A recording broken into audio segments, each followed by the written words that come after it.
Welcome back, fellow Keyforgers. Episode 2, round 3, which means we're on Age of Ascension. Let's have a look. What have we got? Yellow Archon, again, I think the same as the last one. We have Dis, Mars and Sanctum, Ignatius, Donopolis, Netmaster. I think that's how you say it. And a very priestly looking or religious looking Archon there. Big flowing robes. Maybe some kind of mechanical halo. I'm not too sure. Let's take a closer look. There's a lovely close-up of that beautiful Archon there. Bottom card coming out, turning over. We're starting out with Sanctum. We have Mother Northella, 2 power with elusive. Reap, move 1 amber from a friendly creature to your pool. Rothice the Fierce, I believe that's how you pronounce that. 4 power, 2 armor with taunt and hazardous 4. Hadros Wall is an artifact. Each friendly flank creature gets +2 power.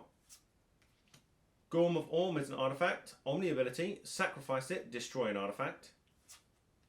Shield of Justice is an action. You get an amp when you play it. Play. For the remainder of the turn, each friendly creature cannot be dealt damage. Protect the Weak is an upgrade. You get an amp when you play it. So this creature gets +1 armor and gains taunt. Maruk the Marked, 5 power, 1 armor. After Maruk the Marked prevents damage with its armor, capture 1 amber for each damage just prevented. Hallowed Shield is an artifact. Action, choose a creature. For the remainder of the turn, the chosen creature cannot be dealt damage. A second Hallowed Shield. Golden Aura is an action. Play, choose a creature. Fully heal the chosen creature. For the remainder of the turn, the chosen creature is considered to be in House Sanctum and cannot be dealt damage. Ubade the Grim, 4 power, 1 armor. Play, capture 3 amber. Reap, discard 1 amber from Ubade the Grim. Abond the Armorsmith, 3 power. Other friendly creatures get +1 armor. Action. For the remainder of the turn, other friendly creatures get +1 armor. On to Mars now, and we're starting out with Brain, Stem, Antenna, which is an upgrade. This creature gains, after you play a Mars creature, ready this creature, and for the remainder of the turn, it belongs to House Mars.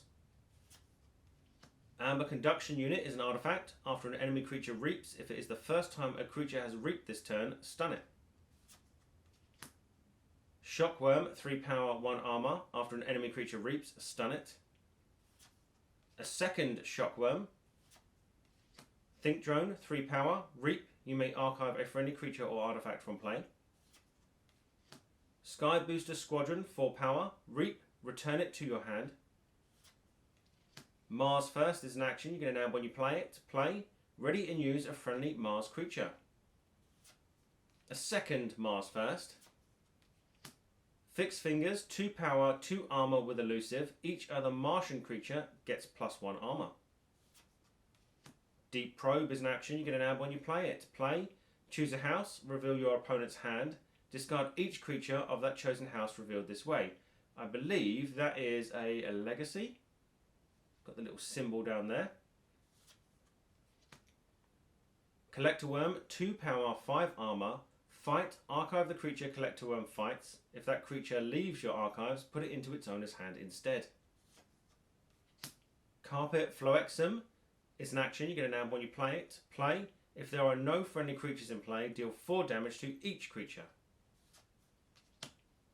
Finally, on to Dis. We're starting out with Tentacus, 5 power. Your opponent must pay you 1 amber in order to use an artifact. Scullion, 7 power, 2 armor. Play, sacrifice a friendly creature. Yerk, 4 power. Play, choose and discard a card from your hand. Shula, 5 power. Play, if your opponent has 4 amber or more, steal 1 amber. A second Shula. Not Finished With You is an action. You get an amber when you play it. Play, shuffle any number of creatures from your discard pile into your deck. Gub, 1 power. While Gub is not on a flank, it gets +5 power and gains taunt. Dust Imp, 2 power. Destroyed, gain 2 amber. Cull the Weak is an action. You get an amber when you play it. Play, destroy the least powerful enemy creature. Binding Irons, play, your opponent gains 3 chains. Second Binding Irons. Amber Imp, 2 power elusive. After a creature reaps, stun it. I think there are a lot of things in that deck there that deal with stunning a creature after it is reaped. I think that's across every single house we have that. Let's do an in-depth breakdown of this deck.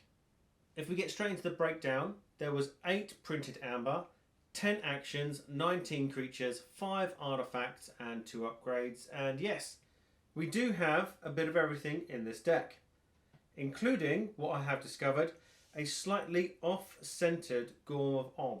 Now the original first printings of Call of Archons had a lot of misprints, but this slightly off-centered Gorm of Om there. I just noticed that when I was going through. If we start off with Amber Control, it's good, it's not great. A lot of it is very dependent on your opponent meeting certain situations, such as the double Shula. If your opponent has 4 amber or more, steal 1. So if you've got these in your hand and your opponent is either just forged or it's the start of the game, do you really want to chain yourself waiting for your opponent to get 4 amber? Probably not a good idea. And the same with Tentacus. 5 power, your opponent must pay you 1 amber in order to use an artifact. If your opponent has no artifacts, or they have artifacts with passive abilities, you're not going to gain any amber from it. So the control in Dis, very situational. When it comes to Sanctum, we have Ubaid the Grim, 4 power, 1 armor. When you play it, it's got that old Bruno effect of capture 3 amber. It does have a nice reap ability, which is discard 1 amber from Ubaid the Grim. So you'd gain 1, and then you'd take 1 that was on it, and then put it back into the common supply. Also, with Ubaid and that capture, we can use Mother Northella, or Northel. 2 power elusive. When you reap, you can move 1 amber from a friendly creature to your pool. So it's another way of getting the amber off of Ubaid and into your pool, not just the common supply. And then we have Maruk the Marked. 5 power, 1 armor, slightly off-center cut like that Gorm of Om there as well, with a passive ability of after Maruk the Marked prevents damage with its armor, capture 1 for each damage prevented. Now it comes in with just 1 armor. We do have options in our deck to increase that armor, and they are a Bond the Armorsmith, which gives all of our friendly creatures +1 armor, and then as an action for the remainder of the turn, other friendly creatures get +1 armor. So there's a potential we can bump that up to 3. And then we have Protect the Weak, which is an upgrade. This creature gets +1 armor and taunt. So you are going to give Maruk taunt, but if everything works out on your turn, you can have 4 armor when you attack in. 5 power, 4 armor. If you attack into a 4 power creature, you take no damage, you kill that creature, and then you will capture 4 amber. Again, that's going to rely on you having Maruk the Marked out, it surviving, being able to capture it, and your opponent not being able to take it off before you can remove it with Mother Northel or Northella. But that is only 1 per turn. So the capture in this deck, pretty much a stall. I can foresee this deck having problems with amber control. If we get into expected amber, again, slightly worrying. We had no steal in our amber control. What we do have is a Dust Imp. 2 power, destroyed, gain 2 amber. So very good target for running in to your opponent, either damaging or taking out a low power creature. We do have ways to take it out. We have a Scullion in Dis. Play, sacrifice a friendly creature. Great way of getting that Dust Imp off the board. Just remember to reap with it before you bring Scullion into play. In Sanctum, we have the Golden Aura. It's an action.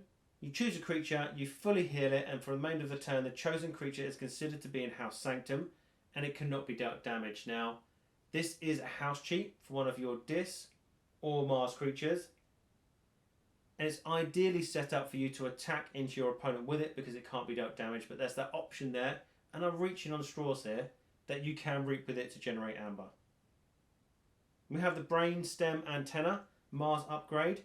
After you play a Mars creature, you can ready this creature, and for the remainder of the turn, it belongs to House Mars. So ideally, you'd put it on a Dis or a Sanctum creature, and you could ready it up. Now, if you put that on Mother Northella, you can reap, remove the amber from our creatures that have captured it, and put it into our pool. And if you run out of Mars creatures, you might have Mars first in your hand, which is an action, ready in use, a friendly Mars creature, and as you can see, Brainstem Antenna makes it Mars until the end of the turn. So Mars first would work. So there are ways of speeding that up if you are able to capture it and have the mother on the board at the same time. As for artifact control, we've already seen the Tentacus. We do have that off-cut Gormavorm there. Omni ability, so use it any turn, no matter what house you call. Sacrifice it to destroy an artifact. As for creature control, we have some. A lot of it revolves around stun. Now the most disruptive one for us as a player would be Ember Imp, 2 power elusive. After a creature reaps, stun it. That's our creatures and our opponents. Now in this deck, this could be a discard. I honestly think this could be a discarded card, something you would chuck away with maybe Yerk, because we have other ways of doing it. The Amber Conduction Unit in Mars, it's an artifact. After an enemy creature reaps, if it is the first time a creature has reaped this turn, stun it. So the first creature your opponent reaps with gets stunned. That reap does go through, so they will be generating the Amber. But if you don't have that artifact on the board, what you might have is one of our Shockworms. 3 power, 1 armor. After an enemy creature reaps, stun it. So it's going to be very disruptive to your opponent's board, which, hey, I love it. We have the Collector Worm. 2 power, 5 armor with the fight ability of archive the creature. Collector Worm fights. If that creature leaves your archives, put it into its owner's hand instead. Now I do believe this has an errata in that the creature the Collector Worm fights must survive the fight. So if you kill the creature during the fight, it won't go into your archives. It will go into your opponent's discard pile. We had the Carpet, Floexum, deal 4 damage to each creature if there are no friendly creatures in play. This deck will not survive without a board. There are not enough actions, there's not enough printed amber to carry it. We are going to have a board in order to challenge our opponent. This card, probably just play it for the amber, because it says if there are no friendly creatures, deal 4 damage to each creature, so you can play it just for that amber pip. Another card in Dis was the Coal the Weak, destroy the least powerful enemy creature. Very good card, especially second, third turn card, where maybe your opponent has played one big creature and it's the only one on the board. It will be considered the least powerful creature and be destroyed. And then finally, we had our Legacy card, which was Deep Probe. Now I love this card, mainly because it deals with cards in your opponent's hand. You play it and you choose a house. Your opponent reveals their hand, and then you discard each creature of that house revealed this way. If you've been able to put a creature into your archives with Collector Worm, and then you call your archives on a Mars turn, that creature goes back to your opponent's hand. If you Deep Probe, you know at least that that creature can be discarded. There was no board clears or direct damage in creature control. I do believe those stuns could be effective. The efficiency, really, the only thing I found was the Yerk. Choosing to discard a card from your hand speeds it up if you've got a card that's just sitting there and maybe you're not going to play it. We had some recursion with Not Finished With You to shuffle any number of creatures from your discard pile into your deck. And then we had a little bit of disruption. I would consider the Mind Probe disruption as well, but we also had these 2 Binding Irons to give your opponent chains, slowing down their ability to draw. There was a Think Drone in Mars. You may archive a friendly creature or artifact from play. And then we had some Sanctum cards that pretty much dealt with making our creatures beefier or making them survivable in a fight. We had the Shield of Justice.